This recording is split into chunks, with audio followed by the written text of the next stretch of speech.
ഇന്ന് രാവിലെ തന്നെ പുല്ലുവെട്ടുകാരൻ ചേട്ടൻ വന്ന് പുല്ല് വെട്ടുന്ന ശബ്ദം കേട്ടാൽ ഞാനും മോളും എണീറ്റ്. അപ്പോഴാണ് ഞാൻ ഓർത്തത്, കഴിഞ്ഞ ദിവസം കടയിൽ പോയി കഴിഞ്ഞപ്പോൾ കുറച്ച് പൂക്കളും അതുപോലെ റോസ്മേരിയും ടൊമാറ്റോൻ്റെയും ഒക്കെ തൈകൾ വാങ്ങിച്ചു വെച്ചിട്ടുണ്ടായിരുന്നു. എന്നാൽ പിന്നെ പോയി സിയാനനെയും കൂടെ കൂട്ട് വിളിച്ച് സംഭവം സെറ്റ് ചെയ്യാമെന്ന് വിചാരിച്ചു.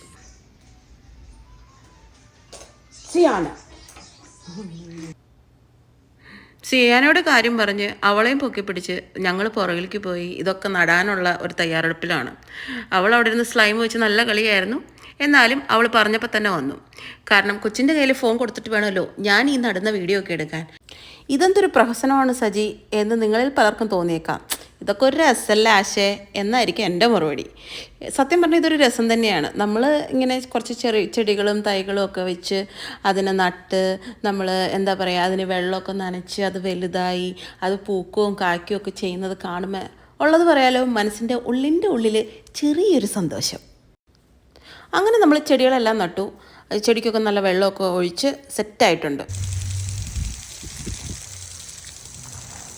അങ്ങനെ നോക്കിയപ്പോഴാണ് ദേ വെണ്ടയ്ക്ക.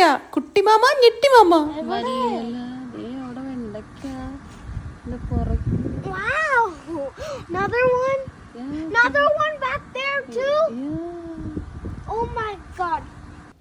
സംഭവം കണ്ട എനിക്കും സിയാനയ്ക്കും ഭയങ്കര സന്തോഷമായി.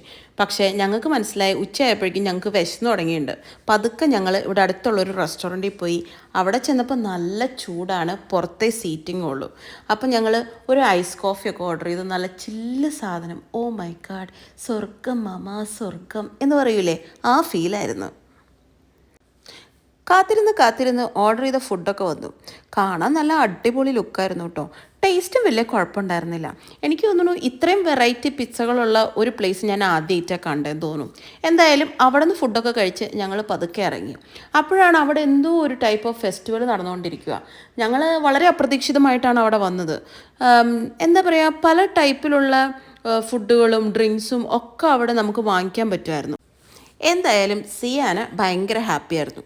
ഞാനും ഹാപ്പിയായിരുന്നു. കാരണം അവിടെ ലൈവ് മ്യൂസിക്കൊക്കെ ഉണ്ടായിരുന്നു. നമുക്ക് ആ ടെൻറ്റിൽ പോയിരുന്ന് ഇതൊക്കെ കേൾക്കുകയൊക്കെ ചെയ്യാം. ഞങ്ങളവിടെ കുറച്ച് നേരം ഇരുന്നിട്ട് പതുക്കെ അവിടെ നിന്ന് ഇറങ്ങി. ഇന്നത്തെ വിശേഷം ഇത്രയൊക്കെ ഉള്ളൂ.